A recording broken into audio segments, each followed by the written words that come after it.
Hello बच्चों। तो हम लोग आज देखेंगे। मैं तुम लोग को डीपीपी दिया था, किसका? अर्थमेटिक प्रोग्रेशन का। आपको मैं डीपीपी दिया था एपी का। ठीक, उसका कुछ क्वेश्चंस मैं आपको सॉल्व करवा देता हूं। जो क्वेश्चन मुझे लगेगा कि आपको पहली बार में जरूर प्रॉब्लम करेगा, ठीक है, या प्रॉब्लमेटिक होगा, उसको मैं क्या करवा रहा हूँ, सॉल्व करवा दे रहा हूँ। ठीक है, अपनी तरफ से। तो सॉल्व करने से क्या हो जाएगा, आपको समझ में आ जाएगा बच्चों। ठीक है, चलिए फिर स्टार्ट करते हैं। ये सब क्वेश्चन तो लग जाएंगे आपसे। मैं ऐसे क्वेश्चन लगवाता हूं जो प्रॉब्लमेटिक होगा आपके लिए। ठीक, कुछ कुछ क्वेश्चंस हैं, जैसे मान लो क्वेश्चन नंबर थर्ड का सेकंड। ठीक है, ध्यान से देखते हुए चलिएगा तो आपके लिए फायदेमंद होगा। ठीक है, थर्ड का सेकंड वाला क्वेश्चन, इस तरह का क्वेश्चन जो है दो तीन जगह दिया हुआ है, इसलिए मैं एक लगवा दूंगा तो और दो तीन जगह का क्वेश्चन क्या हो जाएगा, सॉल्व हो जाएगा। जैसे दूसरा वाला क्वेश्चन, थर्ड का सेकंड वाला और थर्ड का फिफ्थ वाला, ये दोनों सेम ही है। ठीक है, जरा देखिएगा थर्ड वाला क्वेश्चन, सॉरी थर्ड का सेकंड वाला। ठीक, थर्ड का सेकंड दिख रहा है जी, दिख रहा है। ठीक, थर्ड के सेकंड में क्या कह रहा है, if the sum of first M terms of an AP is 2m² plus 3m। कह रहा है कि अगर एपी के यम टर्म का सम 2m² प्लस 6m हो, ठीक है, तो कह रहा है कि what is it's second term, मतलब T2 बताना है। क्या बताना है? T2 बताना है आपको। ठीक, तो जरा ध्यान से समझिएगा। एक मिनट, थोड़ा सा छोटा करता हूं तो जगह मिलेगा।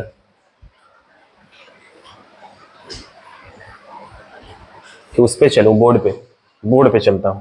ठीक है, क्या है क्वेश्चन? 2m², वो दे देना मुझे। डीपीपी दे दोगे तो आराम रहेगा। ठीक है, चलते हैं, एक मिनट रुकिएगा। पेज पे चलूंगा मैं सीधा, तो आपको जो है समझ में अच्छे से आएगा। ठीक,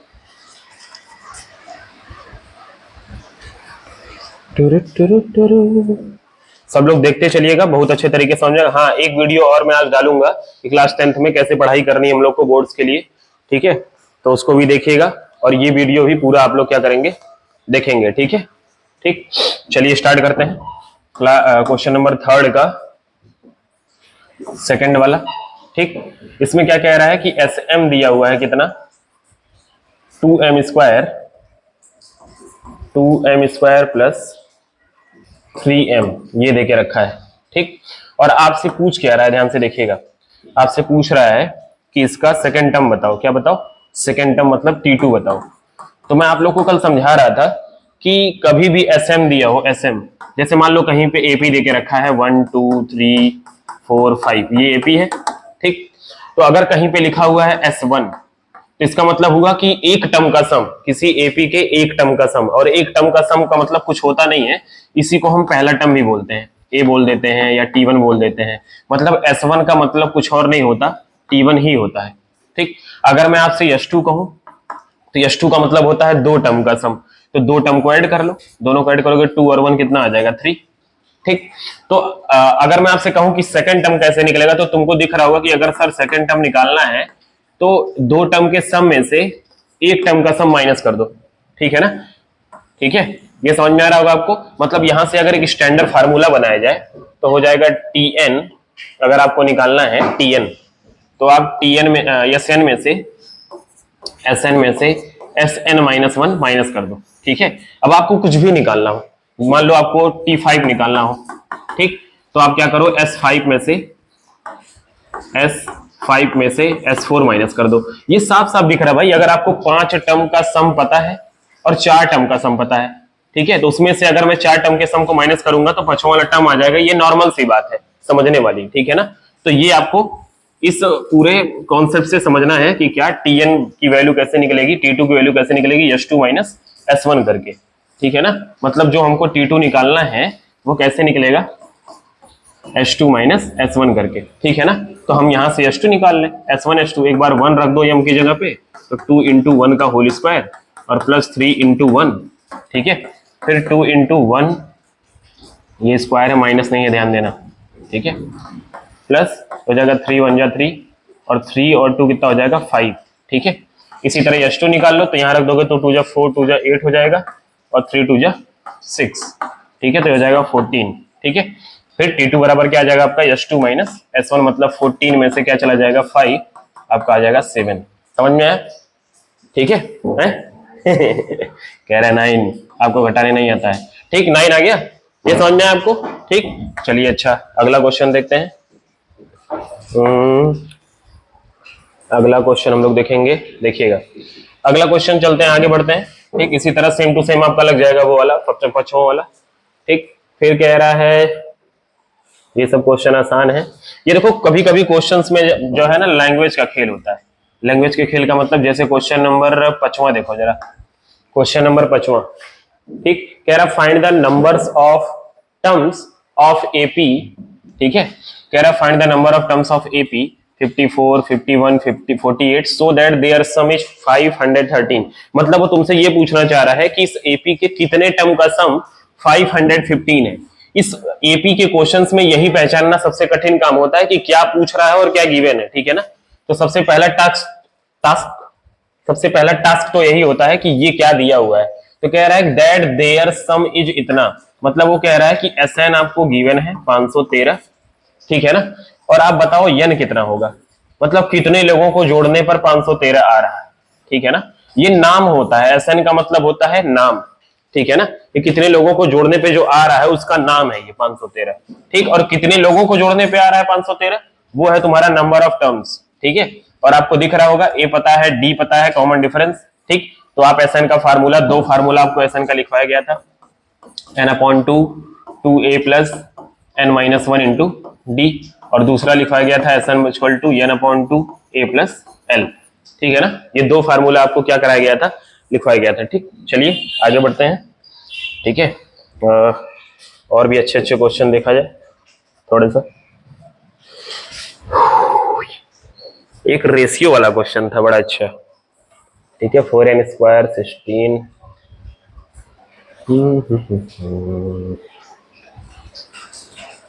लाई between sum and the product, कौन सा है? 18 बताना है, 18 15 नहीं, ये वाला नहीं, ये वाला बता देता हूं, तो इसी के हिसाब से सम निकल जाएगा। ठीक, कह रहा है कि if the ratio of the sum of first n terms, 20 वाला क्वेश्चन देखना जरा, क्वेश्चन नंबर 20। देखो क्वेश्चन नंबर 20 अगर आप देख लिए, ठीक है, तो 2-3 क्वेश्चन है इससे रिलेटेड। ठीक है, ये क्वेश्चन नंबर 20 हो गया आपका, और बता दे रहा हूं मैं आपको कौन सा, क्वेश्चन नंबर 20 और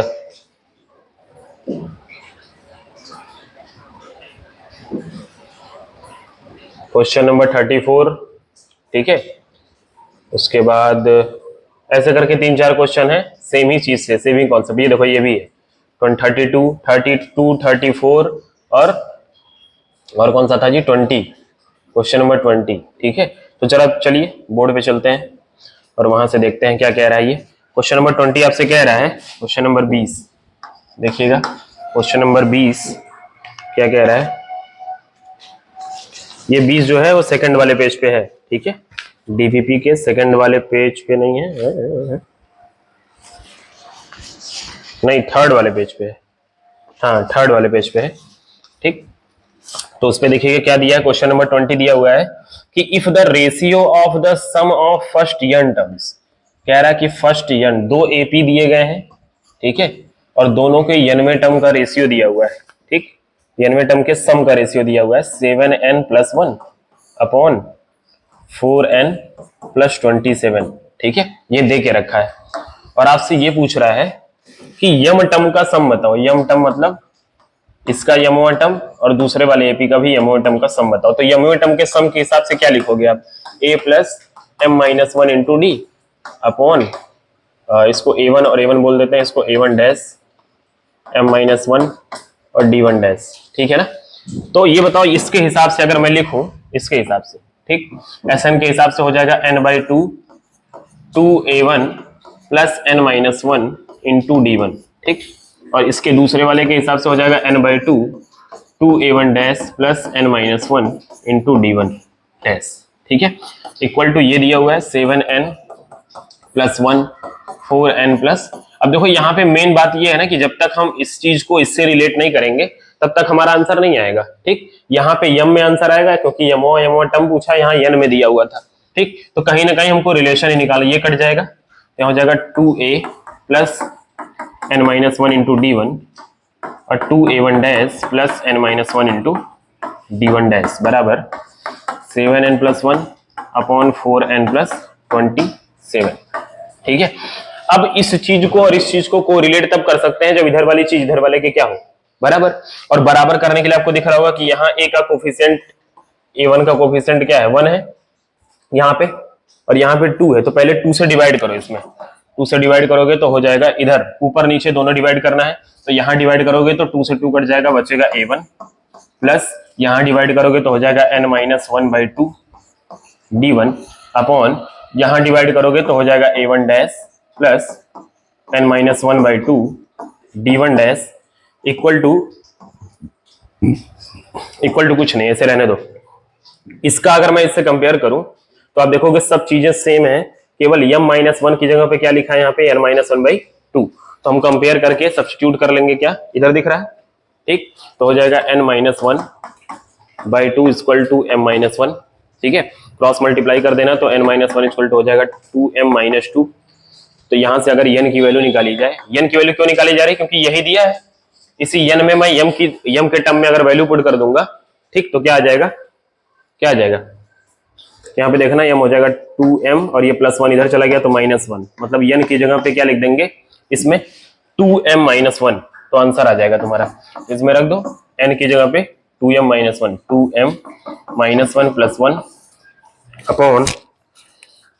अपॉन 4 2m-1 और प्लस 27, यही आपका आंसर हो गया। इसको थोड़ा सा ओपन कर लो, 14m और ये 7 बन जाओ, 7 में से 1 जाएगा -6 अपॉन ये हो जाएगा 8m, 4 बन जाओ 4 और 27 में से 4 जाएगा 23, ये आंसर आ गया। ठीक है ना, इस चीज को इसके इक्वल किया गया भैया, ये इसके इक्वल अगर कह रहा है कि वो इसके इक्वल तब होगा जब n की जगह पे क्या रख देंगे 2m-1, तो n की जगह पे 2m-1 रख के इसको इसके बराबर कर दिया गया। ठीक है ना, तो ये क्या आ गया आपका इक्वल आ गया। समझ में आया सबको? ठीक है, इसका स्क्रीनशॉट उठ ले लीजिएगा जो भी करना होगा। चलिए अगला देखते हैं क्वेश्चन। अगला कोई क्वेश्चन बताइए भाई, ये वाला बता दूं, ये वाला बता दूं, गंदा वाला बता दूं। क्वेश्चन नंबर 28 देख लो, क्वेश्चन नंबर 28। क्वेश्चन नंबर 28 क्या कह रहा है, तो मैं पलट दे रहा हूं, इस पे चल रहा हूं बोर्ड पे। क्वेश्चन नंबर 28 अगर देखा जाए तो हो जाएगा आपका so that an AP whose first term is A, कह रहा है कि इसका फर्स्ट टर्म क्या है, ए है। सेकेंड टर्म, चलो ऐसे लिखते हैं कि T1 इक्वल टू ए। अच्छा, कुछ लोगों को T1 से दिक्कत होती है तो वो A1 भी लिख सकते हैं, ठीक है, और सेकेंड टर्म T2 भी लिख सकते हैं या A2 भी लिख सकते हैं। ठीक है, ये होता है B। ठीक है, कुछ लोग को दिक्कत होती है, परहेज होता है कि सर हम T नहीं लिखेंगे, हम सर A लिखेंगे। ठीक है, लिख लेना, कोई दिक्कत नहीं है। ठीक है, और फिर क्या कह रहा है, सेकंड में the last term is C। Last term मतलब Tn मान लेते हैं, Tn कितना दिया है, C दिया हुआ है। ठीक, कुछ लोग इसको क्या बोलेंगे, An, जिसको Tn से परहेज है। ठीक है, समझ रहे हो, कुछ नहीं समझे घंटा। चलो लिखो आगे। फिर क्या कह रहा है क्वेश्चन में, कह रहा है कि इज इक्वल टू, अच्छा सम पूछा है, कह रहा है so that the sum of AP whose first term, अच्छा जिस एपी का पहला टर्म ए हो, दूसरा टर्म बी हो और nवां टर्म सी हो, उसका सम बताइए। तो सम का दो फार्मूला हमारे पास है, n/2 a + l होता है, ठीक, दूसरा होता है Sn equal to n/2 2a + n-1 into D. और आपको साफ साफ दिख रहा होगा कि जब तक हम n नहीं निकालेंगे n, तब तक हमारा क्वेश्चन नहीं लगने वाला है। ठीक है, n टर्म का सम बताना है।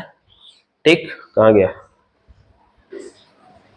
So that the sum of AP, हाँ ठीक है, मतलब हमको पता करना पड़ेगा कि C कौन से नंबर वाला टर्म है। ठीक है, मतलब हमको n1 निकालना होगा, n निकालना होगा। किसका आ रहा है, क्या नंबर लिखा है, वही तो है। चलो ठीक है, अभी थोड़ी देर में लगा लेंगे। बीच बीच में फोन आता रहता है, क्या किया जाए, बहुत दिक्कत है, कष्ट है। नहीं, आवाज तो नहीं कट रही होगी, ऐसा तो नहीं है कि फोन आ रहा हो और आवाज कटने लगे। एक मिनट रुको, ऊपर से मैं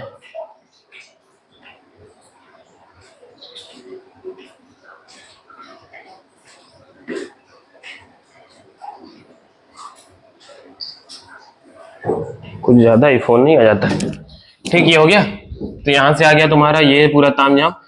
मैं क्या कह रहा था, मैं कुछ कह रहा था। हाँ, एन की वैल्यू निकालनी है ना। तो मैं क्या करूंगा, टी एन बराबर a plus N minus one into d, formula होता है। ठीक है, क्यों कर रहा हूं ये, डी भी पता है, ए भी पता है, हालांकि वेरिएबल टर्म में ही पता है, लेकिन पता तो है ना। ठीक, तो हम क्या करेंगे, यहाँ से टी एन की वैल्यू सी हो गई, ए की जगह पे ए ही रहेगा, एन माइनस वन, डी की जगह पे क्या हो जाएगा, ए टू माइनस ए वन। ठीक है, ए टू है बी और ए वन है ए, तो ये हो जाएगा। तो यहां से सी को, ए को उधर भेज दो, तो c minus a equal to n minus one एक ब्रैकेट में और दूसरे में बी माइनस ए। इसको उधर भेज देंगे, डिवाइड में चला जाएगा, तो एन माइनस वन बराबर आ गया सी माइनस ए अपॉन बी माइनस ए। वन को भी उधर भेज दो, तो एन की वैल्यू यहां से आ जाएगी सी माइनस ए अपॉन बी माइनस ए प्लस वन। ठीक है, एलसीएम ले लेंगे तो आ जाएगा सी minus A plus b minus A upon b minus a. ये एन की वैल्यू आ गई, मतलब पूरा हिसाब किताब अगर लिखा जाए तो c plus b minus two a upon b minus a. ये आया क्या आपका एन। अब अगर आप जो प्रूव करना है उसको देखोगे तो कुछ कुछ मिलता जुलता लगेगा।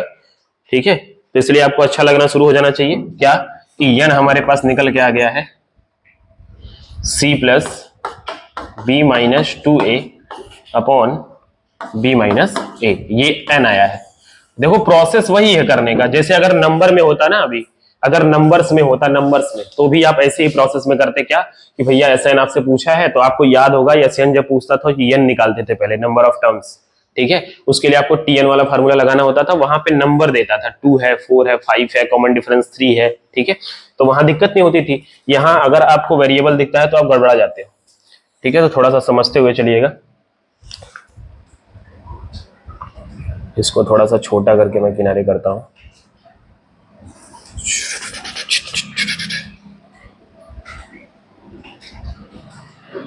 ठीक, क्या बात, कलाकार हूं मैं तो, क्यों देवांश। ठीक हो गया इतना।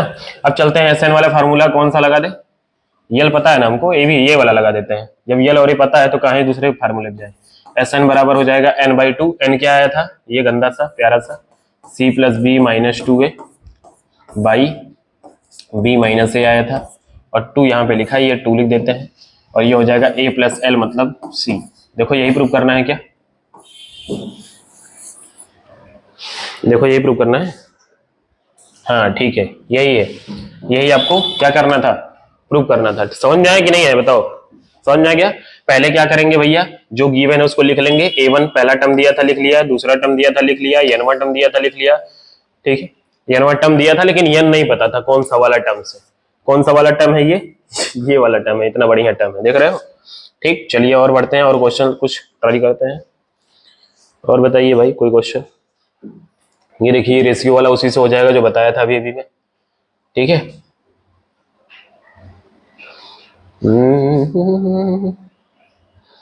इधर वाला कर लें क्या, केस बेस वाला कोई।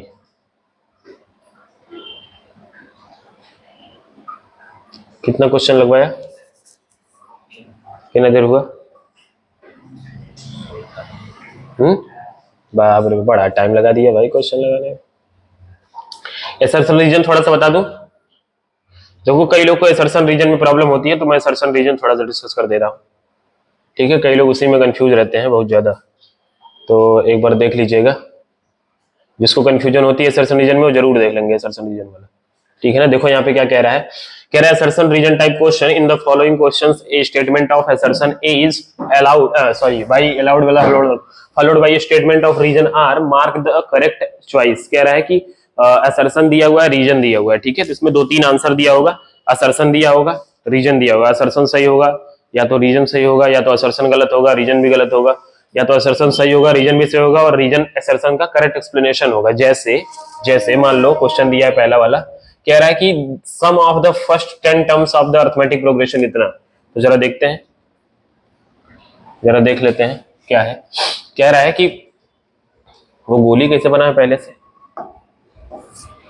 कह रहा है sum of the first 10 terms, red वाला सही से दिख रहा है क्या उसमें, ठीक, इसका 10 टर्म का सम निकालना है, ठीक। तो क्या हो जाएगा ये देखना, 10 टर्म का सम निकालने के लिए A1 A लिख दो, A है तुम्हारा -0.5, D निकालोगे तो क्या हो जाएगा A2 - A1, A2 है -0 पॉइंट और माइनस करोगे तो प्लस हो जाएगा 0.5 और ये घटेगा तो हो जाएगा -0.5, D भी इतना ही आ गया।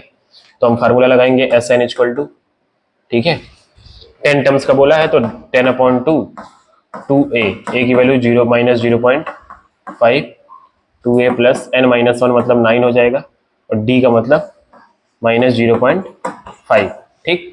इसको सॉल्व करोगे तो आ जाएगा 2 × 5 = 10, ठीक है, ये 5 × 10 करोगे तो -1 आ जाएगा, ठीक। और ये हो जाएगा -9 × 5 = 45, 4.5, तो हो जाएगा 5 × -5.5 मल्टीप्लाई करोगे 5 × 25 के 5 हासिल 2, 5 × 25 26 27, 27.5, देखो वही आया है क्या, देखो ये है, लेकिन यहाँ प्लस में आया ना, हाँ यहाँ तो माइनस में आ रहा है ना, क्यों, क्या है भाई, बारिश तो ऐसे हो रही है ना कि क्या ही कहा जाए।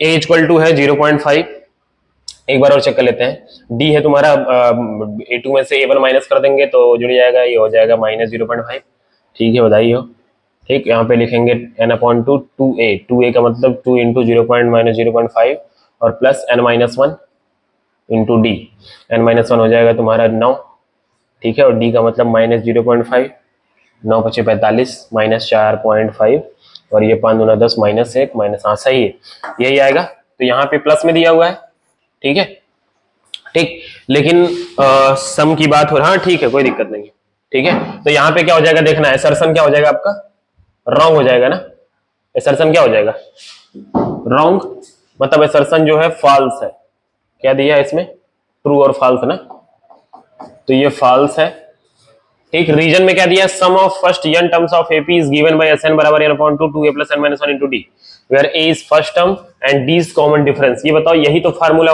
लगा करके हमने क्वेश्चन को लगाया है। जब असर्शन जिस तरीके से आप प्रोसीड कर रहे हो, लगा रहे हो, ठीक, या उसको लगाने का जो तरीका है, ठीक है ना, उसको लगाने का जो तरीका है वो अगर उसको लगाने का तरीका रीजन में दिया हुआ है, ठीक, सेम टू सेम जैसे आपने असर्शन को सॉल्व किया है वो फार्मूला रीजन में दिया हुआ है तो वो उसका करेक्ट एक्सप्लेनेशन होता है, ठीक है। लेकिन यहाँ पे असर्शन ही गलत है तो यहाँ बोलेंगे असर्शन फॉल्स है और रीजन ट्रू है, ठीक है ना। तो assertion false, assertion is false but reason is true, ये वाला आंसर हो जाएगा डी वाला। समझ में आ रहा है आपको, ठीक है। और देखिए, और नीचे चलते हैं थोड़ा सा, और दूसरा कह रहा है कि the sum of the first n terms of the AP is इतना, then it's nth term an = 6n - 7, कह रहा है nवां टर्म बताना है आपको। चलिए बता देते हैं भाई, क्या दिक्कत है, nवां टर्म बताना है। SN दिया है क्या, 3n² - 4n, वही वाला काम, S1 निकाल लो तो 3 - 4 1 जा 4 हो जाएगा -1, ठीक। H2 निकाल लो, H2 आ जाएगा 2 दूना 4 3 12 और 4 दूना 8, 4 आ जाएगा। तो T2 क्या आ जाएगा, T2 पढ़े थे H2 - S1 होता है, 4 में से 1 जाएगा, 4 में से -1 जाएगा ना, तो हो जाएगा 5, है ना। तो पहला टर्म हो गया -1, दूसरा हो गया 5, है ना। तो कॉमन डिफरेंस कितना दिख रहा है आपको, 6 का ना, देखो 5 में से -1 घटाओगे, 5 में से -1 घटाओगे तो क्या आएगा, 6 आएगा। चलो चेक करना है तो T3 भी निकाल के देख लेते हैं। T3 होगा S3 - H2, S3 क्या आएगा यहाँ, 3 3 9 3 27 माइनस 4 3 12, 27 में से 12 जाएगा, 27 में से 10 जाएगा 17, 17 में से 2 जाएगा 15, 15 माइनस H2 कितना है 4, कितना आया था 11, 6 5 11, सही है ना। मतलब कॉमन डिफरेंस सही ले रहे थे हम लोग, 6 और जोड़ेंगे 17, डॉट डॉट डॉट हो गया।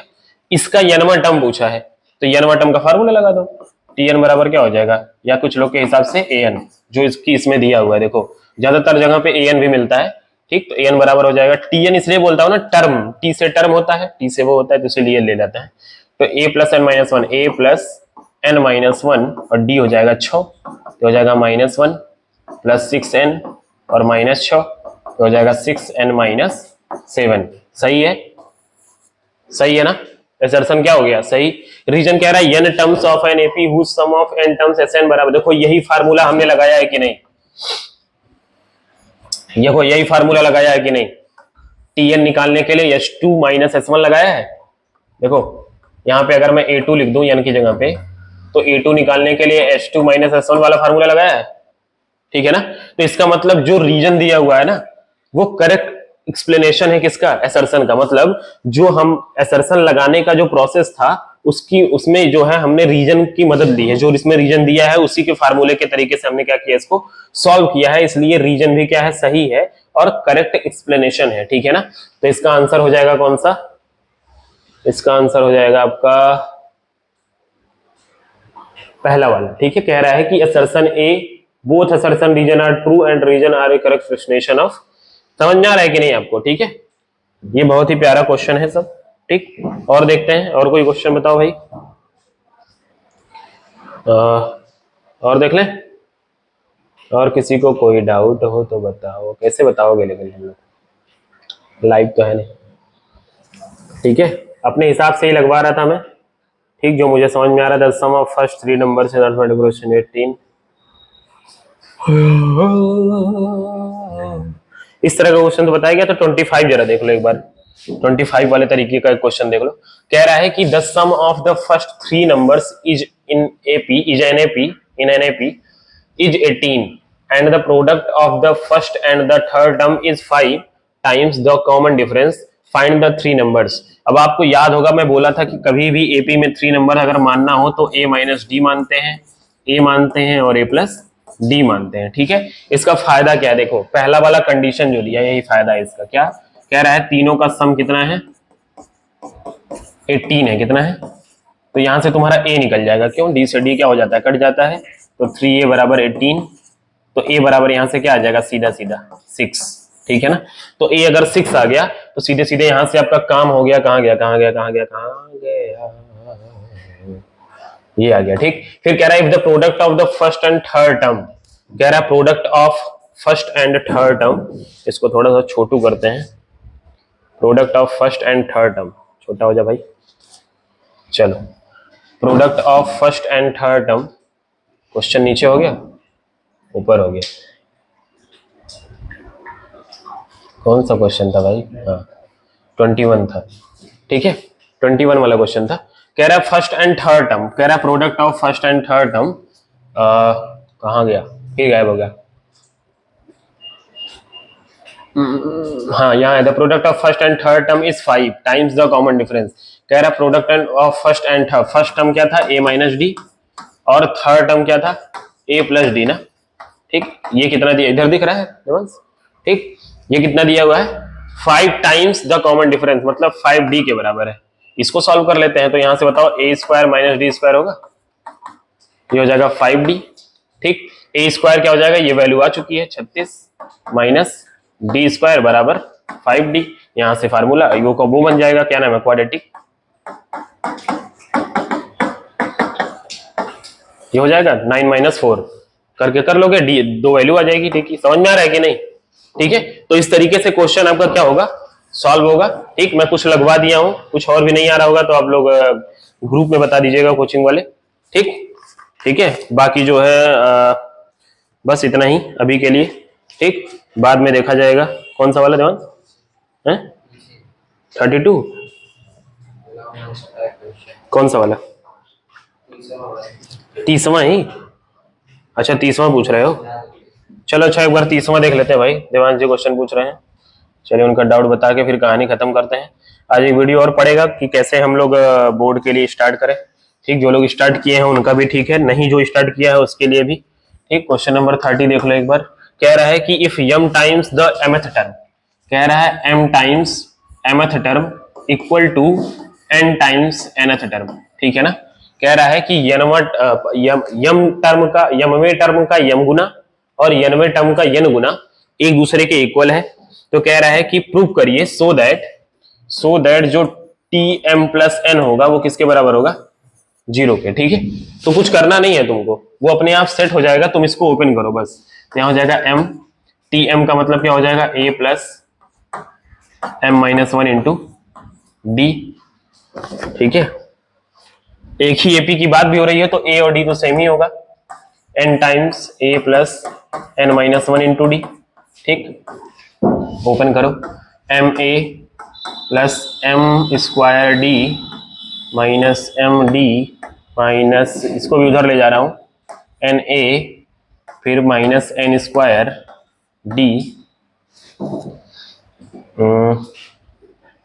और फिर माइनस, सॉरी प्लस हो जाएगा ना, इधर आएगा तो एन डी। हो गया, यहां तक समझ में आए, ठीक। अब यहां पे कोशिश क्या करना है तुमको, बस कि डी वाला एक साथ करो, ठीक, और बिना डी वाला एक साथ, तो हो जाएगा M A minus N A minus N A, एक साथ हो गया।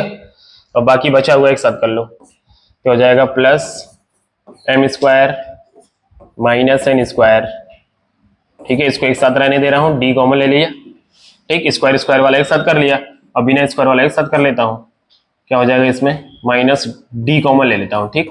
तो एम माइनस एन हो जाएगा बराबर जीरो। अब ये होता है यहां भी अगर मैं ए कॉमन ले लूं तो एम माइनस एन हो गया, ये A square minus B square लिखा है, इसको लिख दूंगा एम माइनस एन और sorry M plus N M minus N into D minus D M minus N. ये बताओ एम माइनस वन सब में है, ठीक, तो कॉमन लेके काट सकते हैं या जीरो की तरफ भेज सकते हैं। तो बचा क्या देखना, ए प्लस डी फिर से कॉमन ले लेंगे, तो हो जाएगा M plus N minus one into, ठीक।